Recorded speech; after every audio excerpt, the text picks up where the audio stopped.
En nuestra visita a Ciudad Juárez, también conocimos el esfuerzo que hace el gobierno estatal a través de COESPO, cómo logra integrar en un solo lugar muchas dependencias, el esfuerzo de salud estatal, el esfuerzo de la Secretaría de Desarrollo Social y otros más.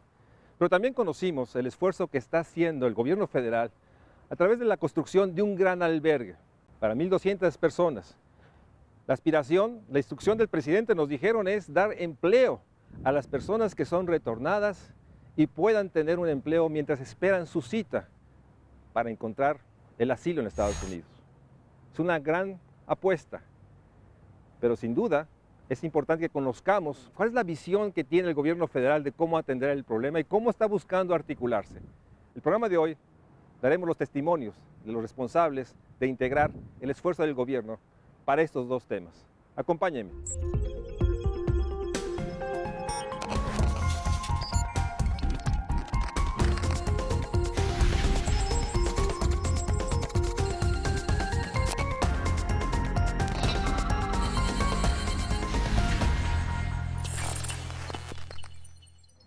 Estoy aquí en Ciudad Juárez, en el Centro de Integración del Migrante, una gran y difícil iniciativa que el presidente ha decidido construir un centro. ¿Para quién es este centro, René? Gracias por recibir a ONCE aquí en Juárez. Sí, pues bienvenidos, buenas tardes, qué bueno que están por aquí, nos da mucho gusto recibirlos. Este centro integrador para el migrante, Leona Vicario, es pues una instrucción del presidente de la República a través del subsecretario del Empleo, el maestro Horacio Duarte, y tenemos la intención de darle la bienvenida a un espacio más cálido, enfocado a la inserción laboral, en términos de solidaridad, de que podamos atender antes. Básicamente es la gente retornada que el INAMI recibe y los canaliza voluntariamente, o sea, los que quieren estar un tiempo aquí, mientras ustedes consiguen empleo. Sí, el procedimiento es que los migrantes llegan al INAMI, ¿Sí? Y a partir de ahí son los que están esperando su cita, han solicitado el asilo en Estados Unidos, y con esta solicitud y la forma migratoria múltiple, ellos van a tener un periodo aquí en el país y es a quienes estamos recibiendo. Voluntariamente ellos eligen venir a este centro y a partir de esto se les busca dotar primero de atención médica, después de sus documentos básicos, CURP y RFC, y después la vinculación a través del Servicio Nacional de Empleo para que puedan insertarse al mercado laboral. Es un gran desafío, o sea, no es fácil. Llevas 2 semanas apenas, ¿verdad? Me decías. Sí, este centro tiene ya funcionando 2 semanas. ¿Cuántas gentes tiene ahorita? En este caso, 175 mujeres y 174 hombres. Y ¿Niños? de ellos, prácticamente 1 de cada 3 migrantes es niño menor de 12 años. Veo que tenemos una cantidad importante de niños. De niños, es un gran desafío porque mientras capacitan a los padres, los niños tienen que estar aquí protegidos. Sí, una de las condiciones importantes para la gestión de este centro es que haya un reglamento para pues todo el uso del mismo, cuáles son las obligaciones y cuáles son pues las situaciones para la estadía aquí, para que haya un orden, ¿no? Básicamente para que haya un respeto, un orden. Hemos contado con mucha generosidad de diversas instituciones que están apoyando este centro, tanto del gobierno federal, sobre todo el Instituto Mexicano del Seguro Social, el ISSSTE, Protección Civil Federal, el Instituto Nacional de Migración, evidentemente, y también de organismos internacionales como la Organización Internacional para el Migrante, quienes nos han asesorado y han detallado sobre cómo operar un reglamento para que todos tengan condiciones pues, de equidad, de desarrollo en este centro, en su estadía. Ahora, operar un centro de ese tamaño, déjame ir para que veamos hacia acá, para que vea la gente el tamaño que tiene este centro. Aquí pueden entrar 1,000 gentes, digo, no sé. Esto hace pensar que el gobierno federal sabe que en cualquier momento puede haber pues un retorno de muchas gentes, más de las que estamos recibiendo, o sea, digo, por eso está preparándose este centro que, según me decías, también va a haber uno en Tijuana y en Mexicali. Sí, este centro, su concepto, el modelo, es que tiene 3 componentes. Por un lado, el albergue, que puede desarrollarse, aquí tendríamos un promedio de entre 300 a 1,000 personas, esa capacidad. En su mayoría son familias con niños. El otro componente son los servicios que mencionaba, otorgarles tanto a personas que tengan alojamiento aquí, pero no solamente, también a migrantes que tengan esta condición de solicitar su cita. Si bien no pernocten aquí, sí pueden venir también a solicitar su CURP, su RFC y el apoyo para la vinculación laboral. Ese es el segundo componente. Y el tercer componente es ese centro de acopio, en donde todo lo que llegue se va a manejar con una plataforma de transparencia para que también a su vez se canalice a otros albergues que hay en la ciudad. Aproximadamente son 15 albergues de la sociedad civil. Pues de aquí tratarían de apoyar a nosotros, porque hemos visitado con México Social y están saturados, están llenos, y están realmente los responsables reconociendo que están rebasados. Todos los días buscan los alimentos para el día siguiente y hay una soledad. Déjame ver el centro de acopio, la verdad sí es muy impresionante lo que tienen, lo que han recibido, me imagino, y lo que me imagino que las instituciones dependientes también están canalizando, ¿no? Sí, en este caso hemos recibido apoyo pues, de dependencias federales, sobre todo la Secretaría del Bienestar es la que provee la alimentación y los insumos, y también de gobierno municipal. Por ejemplo, hemos recibido ropa. Es importante señalar, las personas llegan nada más a veces con una muda de ropa con la que traen puesta, y una primer medida es el cambio de la ropa. Me imagino que el albergue es libre, si la gente dice me quiero ir. Sí, lo único que señala el reglamento es el acceso hasta las 6 de la tarde para quienes pernoctan, pues por medidas de seguridad, de precaución del contexto en el que estamos. Y para que haya un orden, ¿no? El reglamento busca un orden, pero siempre desde el marco del cumplimiento de los derechos humanos, y como pueden observar, pues hay también la libertad en los espacios. Solo se restringe el uso de celulares en áreas de dormitorios y baños por el tema de cuidar y preservar la intimidad de las personas, pero si hay acceso a comunicación, a entrada y salida. Las familias, por ejemplo, llega una familia, ¿duerme en el dormitorio de todos? Duerme en conjunto con su familia, pero dentro del espacio de familias. O sea, no han segmentado por familias, todavía no llegan a esa fase. Está segmentado por familias en un pabellón, mujeres solas en otro y hombres solos en otro. Pero por familias están todos en el área de familias. Ahora, niños y niñas, adolescentes no acompañados, ¿qué pasa con ellos? No recibimos niños no acompañados. Generalmente lo que con INAMI nos llega son familias, o bien hombres o mujeres solos. Y ya con las familias pues se da todo el proceso de resguardo de sus menores. Aquí en el centro integrador para el migrante. Vamos hacia las otras, el comedor y bueno, y la cocina, si gustan. Vamos a la cocina, sí, por favor, sí. Ahorita, bueno, pues ya es la hora de la limpieza, pero preparan acá afuera los alimentos en la cocina. Está fuera de la nave también por protección civil. Claro. Y pues aquí ¿Y los horarios de comida son? Tenemos el horario de desayuno a las 8 de la mañana, de comida a las 2 de la tarde y de cena a las 7 de la noche. Son las 3 comidas de proporción. Y acá está la tortilladora, que es una maravilla, que es pues la que produce tortilla constantemente. Hay Wi-Fi libre. Cruz Roja Internacional nos platicaba de generar estos puntos de Wi-Fi, pero aquí, por ejemplo, tenemos conectividad y tenemos un área también de recarga para que puedan ahí llamar. Ahorita la podemos visitar. Sí, por favor, porque de recarga de sus celulares y puedan tener esa comunicación. O sea, solo se restringe el uso del celular en dormitorios y en baños. Pero ellos pueden estar comunicándose. Pero, claro, ellos pueden resguardar sus documentos, pueden resguardar su teléfono. La idea de este centro es dar una primer acogida a que tengan la información, que sepan cuáles son sus derechos, qué posibilidades tienen en nuestro país, que en Ciudad Juárez hay una oferta laboral incluso, que puede ser transitoria para que ellos tengan mejores condiciones para esperar su cita, y que logremos dar esa posibilidad a que ellos decidan desde una perspectiva de mayor tranquilidad para tomar decisiones. Este centro en estas 2 primeras semanas ya 16 personas ya están ¿Qué tipo de laborando lograron en una empresa. Ahorita están en una empresa de manufactura textil. hemos hablado con diversos grupos empresariales. Ellos se registran a través del Servicio Nacional del Empleo, sí. Tienen que tener ciertas características, o sea, estar en debido orden la empresa, y a partir de ello se da la vinculación. Ahora, no puedo dejar de preguntarlo, ¿y qué pasa con los que no son retornados, que están llegando a la ciudad buscando asilo, los que vienen de México huyendo de las violencias o de un desastre natural?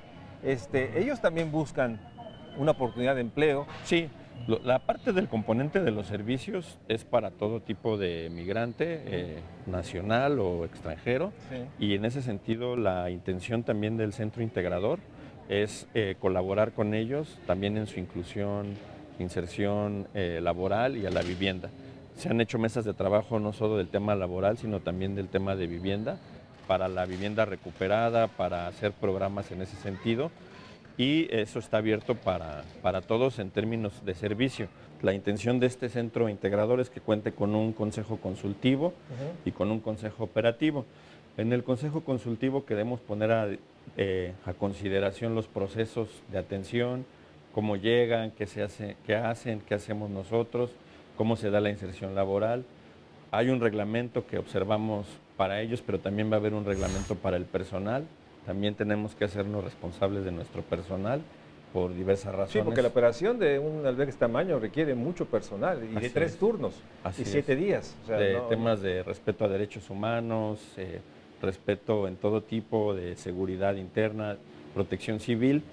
Y el Consejo Consultivo va a ser la instancia que nos va, digamos, a monitorear, a supervisar, y le vamos a estar informando todas las situaciones y los datos de los albergados que tenemos, de sus nacionalidades, de quienes ya se insertaron en el mercado laboral.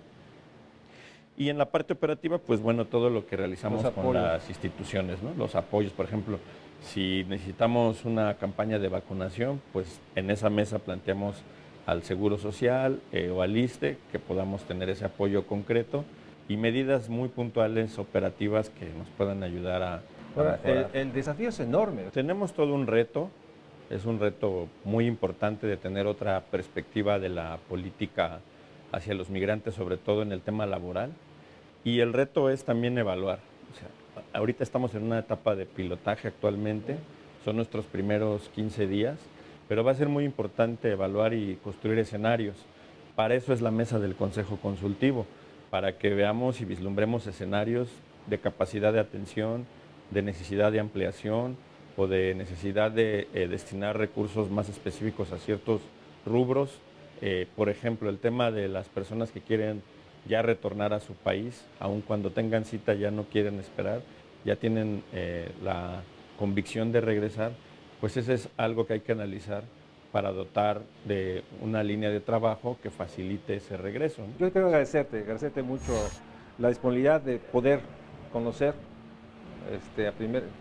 a las 2 semanas de abierto el reto y el desafío que no solo tiene es crear el trabajo el gobierno, todo el país, porque está transformándose sin duda el espacio social. Te agradezco mucho y gracias por la visita, te agradezco mucho en nombre de México Social y el 11. Sí. Continuamos.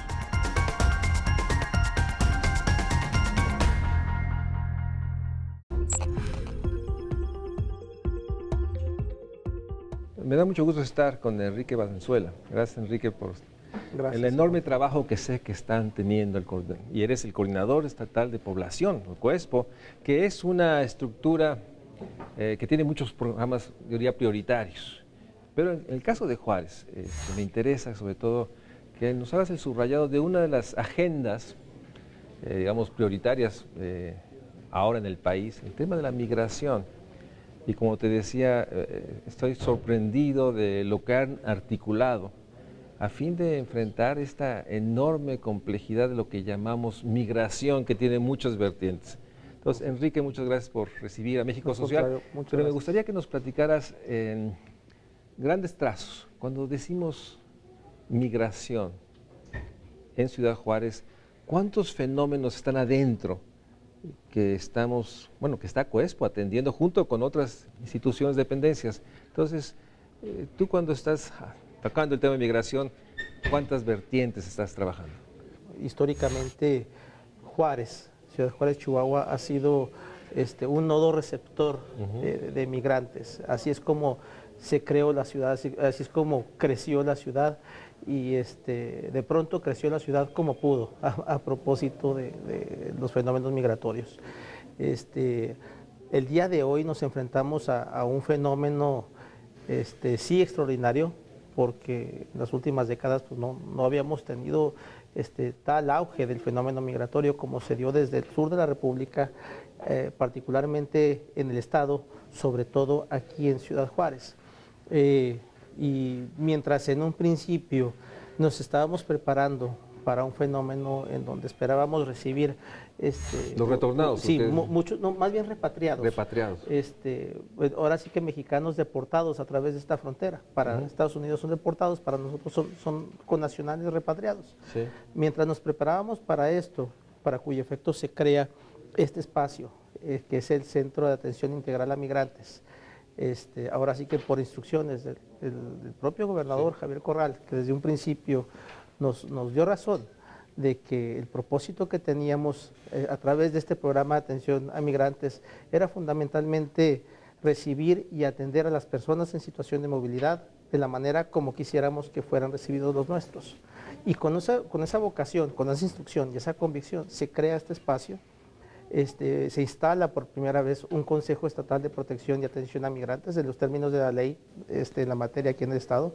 El 10 de octubre de 2018 se instala y este espacio empieza a operar, de hecho, desde octubre de 2018, se inaugura formalmente el 25 de febrero de este año y ya para entonces, en realidad recibíamos migrantes, tanto connacionales repatriados, como personas que apenas llegaban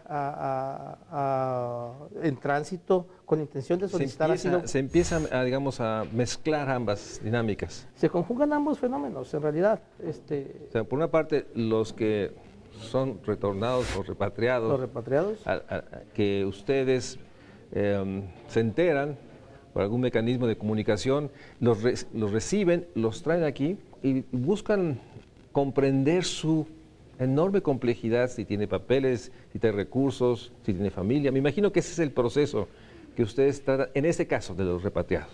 En el caso de los repatriados particularmente, sí, en efecto, desde recibirlos, procurar la comunicación con su familia, ahora sí que brindarles, porque en muchas ocasiones tenemos asociaciones aquí o con los recursos que tenemos aquí, inclusive algún refrigerio, mientras se dan de alta en el Seguro Popular, reciben alguna asesoría jurídica en las instancias que están instaladas. El trabajo de día, una organización civil de Juárez, que es excepcional su trabajo jurídico. Así es. Y de asistencia.